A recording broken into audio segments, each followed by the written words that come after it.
The planet Xylaris 9 was unlike anything Ethan Marlowe had ever seen. Its sky shimmered with two suns painting the clouds in shades of gold and violet.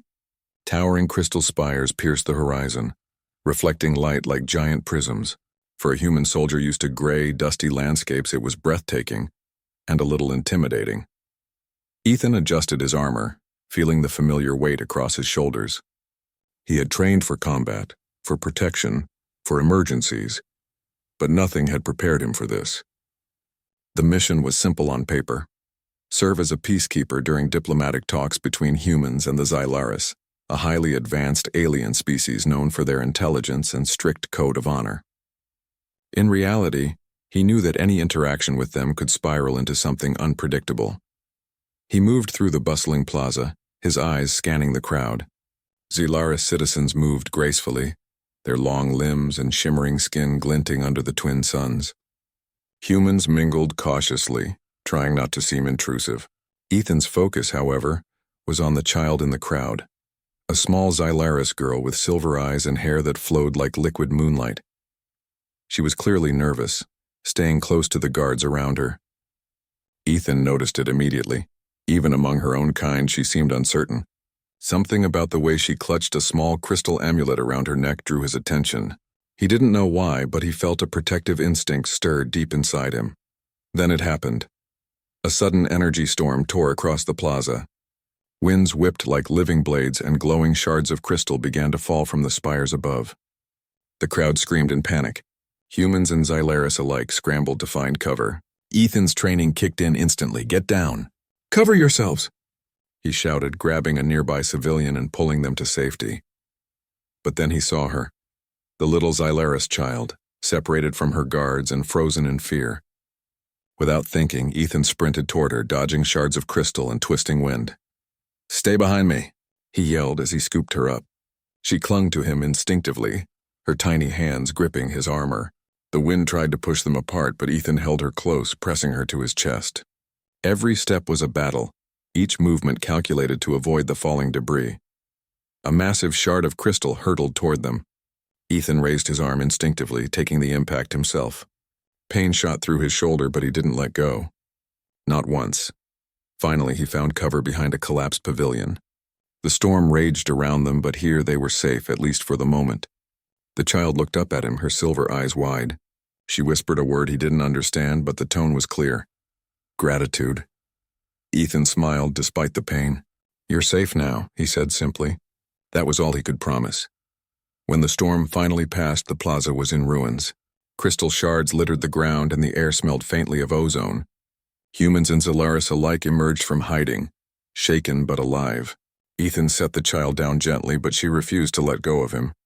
Her tiny hands clung to his armor, and for the first time Ethan felt a connection that went beyond duty. "Is she hurt?"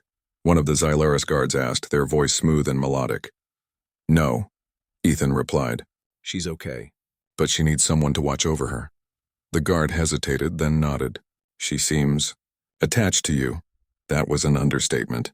The child, who had been cautious and shy moments before, now buried her face in Ethan's chest. She trusted him completely, more than any guard or official. Ethan realized something. He had just earned the trust of a Xylaris child, a thing most humans could never imagine. Word of his actions spread quickly. By the time the Xylaris Council convened, everyone knew about the human who had risked himself to save a child. There was admiration, yes, but also curiosity. Humans were unpredictable, after all. They acted in ways the Xylaris couldn't always understand. And this was different. Queen Seralith, mother of the child, arrived at the council shortly after. She moved with regal grace, her presence commanding attention without a word. When her eyes fell on Ethan, she paused. Something in the way he had protected her daughter stirred an emotion she hadn't expected. Respect, and perhaps something deeper. "You are the one who protected Lyra?" she asked in perfect common, her voice calm but firm. Ethan straightened. "Yes, Your Majesty. It was instinct. I couldn't leave her in danger." She studied him silently for a long moment. Then she nodded, as if reaching a decision only she could understand. "You have courage," she said finally, "and loyalty. Qualities rare in your kind and most admirable in any protector." Ethan didn't know how to respond. He had been trained to obey orders, to follow protocol, but this recognition was different. It was personal. Meanwhile, the child, Lyra, tugged at his sleeve. Her trust was complete. She didn't care about races, politics, or danger. To her, Ethan was safe. Ethan realized in that moment that his duty had shifted. He was no longer just a soldier on a mission. He was the guardian of this child, whether he wanted to be or not. After the council meeting, Queen Sarilith approached him privately. Her presence was commanding, but there was a gentleness in her gaze when she looked at Lyra clinging to him. "You have protected her well," she said. "And yet, I find myself wanting more than mere protection. I wish you to remain close to her, to be her guide, her friend, and if she allows it, part of our family." Ethan blinked. I don't know if I understand?" the Queen asked, tilting her head slightly. "I know. You are human and humans have their own loyalties. But know this. Your actions have proven your heart is true. Lyra trusts you. I trust you, that is, rare." For a moment, Ethan was speechless. No mission briefing, no training manual had prepared him for this. He had acted to save a life, simple as that. Yet here he was, being recognized not as a soldier, but as someone who had earned the respect of a queen, an alien queen. Over the following days, Ethan found himself drawn deeper into Xylaris society. He accompanied Lyra to lessons in culture, science, and diplomacy. Everywhere they went, the child clung to him, whispering questions he sometimes struggled to answer. "Ethan," she asked one morning, "why did you save me?" He paused. "Because I couldn't leave you alone," he said simply. "Because it felt like the right thing to do." She smiled faintly, then hugged him. "I like you," she said. "You make me feel safe." Ethan's chest tightened.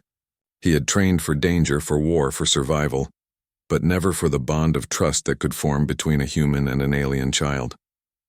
He realized that protecting her wasn't just about physical safety. It was about guidance, patience, and understanding, a responsibility heavier than any armor he had ever worn. One evening, as the twin suns set over the crystalline city, Queen Sarilith observed from a distance. Lyra was playing with a floating hollow toy, laughing in delight as Ethan gently corrected her movements. The Queen felt a surge of emotion she had not anticipated: gratitude, awe, and an unspoken desire to keep this human close. She turned to a court advisor. "He is remarkable," she said quietly. "Not because of strength, not because of skill, but because of his heart. He is worthy." That night, Ethan returned to his quarters, exhausted but unable to sleep. Lyra's laughter still echoed in his mind, and the weight of responsibility pressed on him. He knew one thing for certain: he could not abandon her. No matter what the council decided, no matter the risks, he would remain her protector. And somewhere in the palace, Queen Sarilith watched, pondering the strange twist of fate that had brought this human into her daughter's life. She had expected diplomacy, protocol, and formalities. What she had received instead was something far rarer: a human who could care with the depth of a parent and the courage of a soldier. The story of Ethan's bravery had only just begun. The morning sun of Xylaris 9 spilled golden light across the palace spires. Ethan Marlowe stood on the balcony of his assigned quarters, looking out over the crystalline city. Lyra, the little Xylaris child he had saved during the storm, skipped along the corridors behind him, laughing as she waved a floating hollow toy in the air. Ethan smiled softly. The past few days had been an education in patience, culture, and wonder. He had expected diplomacy and protocol, but instead, he had found himself learning the rhythms of a completely alien life, and learning how to be a guardian in a way he had never imagined. Footsteps echoed behind him. Queen Sarilith approached, her presence calm but commanding, her eyes carrying the weight of a ruler and the gentleness of a mother. "Good morning, Ethan," she said, her voice musical and smooth. "I see Lyra is keeping you busy." "She is," Ethan replied, adjusting the strap of his armor. "And she keeps teaching me things I didn't know I needed to learn." The Queen smiled faintly. "It is not only she who learns," she said. "We all observe, all adapt. You have brought more than protection. You have brought understanding. Something rare among humans." Ethan blinked. "Understanding?" "Yes," she said.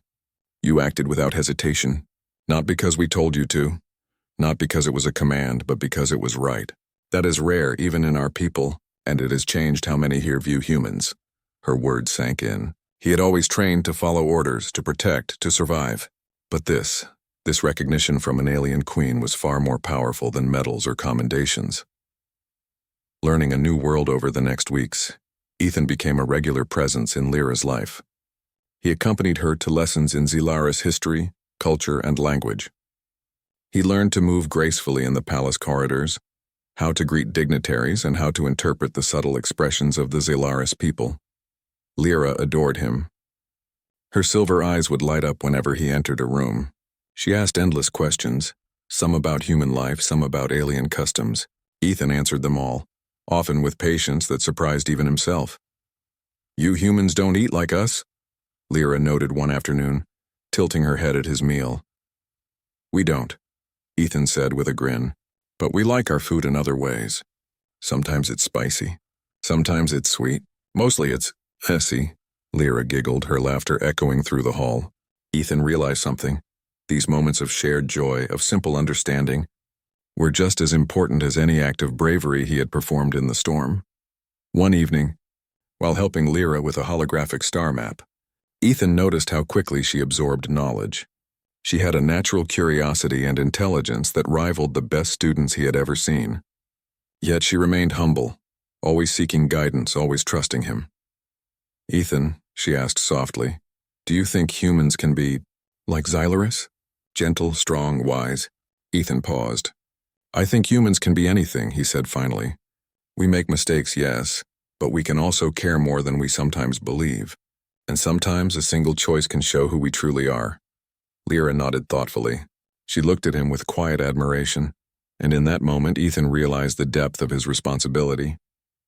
Protecting her was no longer about life and death.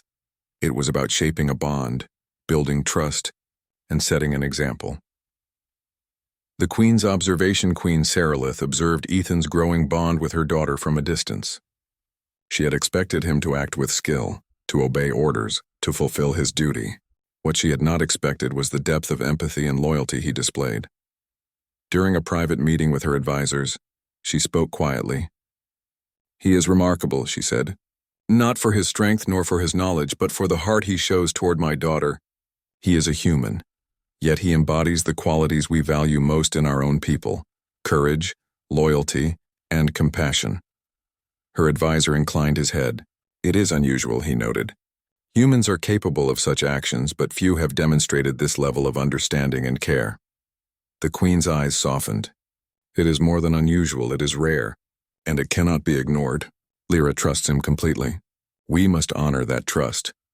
Tests of character. Ethan's integration into Xylaris life was not without challenges. Some council members were skeptical of a human being allowed such close proximity to the Queen's child. They questioned his motives, his ability to understand alien customs, and even his loyalty. Ethan met these doubts with quiet determination. He observed their rules, respected their culture, and never allowed himself to overstep. Whenever tensions arose, he chose calm words over force, patience over impatience, and slowly, the skeptics began to notice what the Queen had seen from the beginning: a human capable of more than they had expected. One day, a delegation of Xylaris scholars challenged him with a complex problem, an ethical dilemma involving the safety of the city and the welfare of its citizens. Ethan approached it logically, yes, but also considered the feelings and values of the people involved.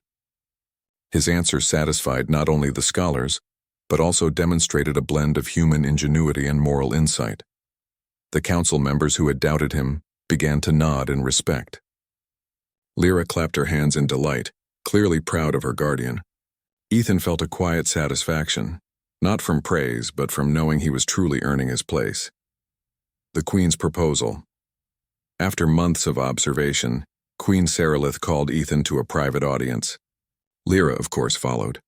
The Queen motioned for him to stand before her. "You have shown patience, wisdom, and unwavering loyalty," she said, "not just in your actions, but in your heart. You have earned my daughter's trust. You have earned the trust of my people, and for this I wish to make your role permanent." Ethan's brow furrowed. "Permanent?" "Yes," the Queen replied. "I do not ask you to renounce your human identity, nor to betray your people. I ask only that you accept your place as Lyra's guardian and as a trusted ally of my court. You will be recognized not as a visitor, but as someone who belongs here, who belongs with her." He swallowed hard. This was more than he had imagined. He had protected a child in danger, but now the queen was offering him a role in shaping the future of her world and in guiding her daughter's life. Lyra's eyes shone. "You will stay with me?" she asked softly. "Yes," Ethan said without hesitation. "I will stay with you." The queen's lips curved into a rare smile. "Then it is settled. You are no longer merely a protector. You are a guardian, a teacher, a friend, and in time perhaps even more." A new beginning from that day forward, Ethan's life changed. He continued to learn, to teach, and to guide. He helped Lyra understand the balance between curiosity and caution. He assisted the council in understanding human perspectives. He acted as a bridge between two very different worlds, showing that compassion, courage, and loyalty were qualities that transcended species. The citizens of Zelaris 9 began to speak of him with respect. "The human who guards the queen's child," they said. "He is wise and his heart is true." Ethan found satisfaction not in the praise but in the trust he had built. Lyra laughed daily, exploring the palace with energy and joy. He knew that protecting her was more than keeping her safe. It was about nurturing her, guiding her, and showing her what kindness and bravery could look like. One evening, as the twin suns set in a fiery display of colors, Ethan and Lyra sat on the balcony, watching the city glow. "Do you ever miss Earth?" Lyra asked, curious. "Sometimes," Ethan admitted, "but I think I found a new home here. Not because I had to, but because I chose to be part of it." Lyra smiled and leaned against him. Ethan wrapped an arm around her shoulders. He realized that he had not only protected a life but had helped build a bridge between two worlds. A human and an alien together could accomplish more than either could alone. And somewhere nearby, Queen Seralith watched from a distance, content in knowing that her daughter was safe, happy, and cared for, and that the human who had once risked his life for a child had become a beacon of trust, courage, and hope. The bond between human and Zelaris had been forged in action, strengthened by loyalty, and celebrated through understanding. And for Ethan it was clear. He had found a purpose far greater than any mission brief could ever describe.